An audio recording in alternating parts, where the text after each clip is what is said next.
Bonjour, il est temps que je réponde quand même aux deux questions que je vous ai posées dimanche sur la transfiguration. Vous vous souvenez des deux questions et vous avez peut-être trouvé les réponses. La première, importante, c'est pourquoi Jésus ne prend-il que 3 disciples au lieu des 12 pour aller au sommet de la montagne et participer à sa gloire ou à sa transfiguration. Et puis la deuxième question, comment se fait-il que Abraham n'est pas dans la vision puisque il est quand même notre père dans la foi. Voilà. Alors, en complément aux réponses que vous avez peut-être déjà trouvées en parlant entre vous, voici quelques réponses. La première, quelle est l'intention de Jésus en ne prenant que les 3 apôtres? Eh bien, souvenez-vous qu'à Gethsémani, il prend ces 3-là. À la résurrection d'une des filles, il prend aussi les 3 apôtres. Et en fait, ils seront plus tard les colonnes de l'Église. Dans le chapitre 2 des Galates, saint Paul dit, les 3 colonnes de l'Église, c'est Pierre, Jacques et Jean. Alors essayons de comprendre. Eh bien, Pierre, il va être le premier pape. Voilà. Donc, dans le chapitre 16, dans saint Matthieu, il est clairement celui sur lequel Jésus va bâtir son Église. Saint Jean, qu'est-ce qu'il reçoit?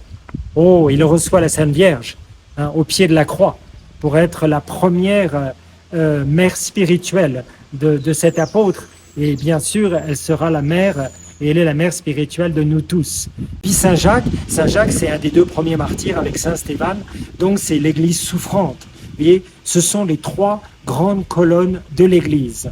Donc, plus on reçoit de responsabilités dans l'Église du Christ, et plus le Seigneur doit nous donner les grâces correspondantes à la mission qu'il nous donne. Maintenant, à propos d'Abraham, comment se fait-il qu'il ne soit pas là? Ben oui, mais Abraham, il n'a pas été chargé par Dieu de donner la loi écrite, mais Moïse l'a été. Abraham n'a pas été chargé par Dieu de faire passer le peuple d'Israël de l'esclavage à la liberté et de les emmener vers la terre promise. Vous voyez, Abraham avait une mission bien précise. Mais Jésus est celui qui est le nouveau Moïse en tant qu'il nous délivre non pas de l'esclavage du Pharaon, mais de tous nos péchés.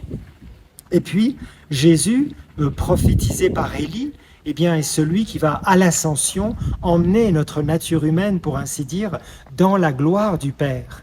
Jésus, il est le grand prophète, celui qui va accomplir toutes les prophéties. Et Jésus est aussi le nouveau législateur, pas Abraham, puisqu'il nous donne la loi nouvelle en lui-même. Et à la messe, on dit bien que le sang du Christ, c'est l'alliance nouvelle. Vous voyez, l'alliance nouvelle avec Dieu, elle passe par la mort et la résurrection du Christ. Donc, pour nous, il nous faut comprendre que si nous voulons entrer dans la gloire avec le Christ, il faut accepter de participer à ses souffrances. Voilà. Il y a d'autres lumières, mais c'est peut-être quelques réponses rapides aux questions que je vous ai posées dimanche. Merci à tous de continuer à réfléchir ensemble à cette recherche de la sagesse.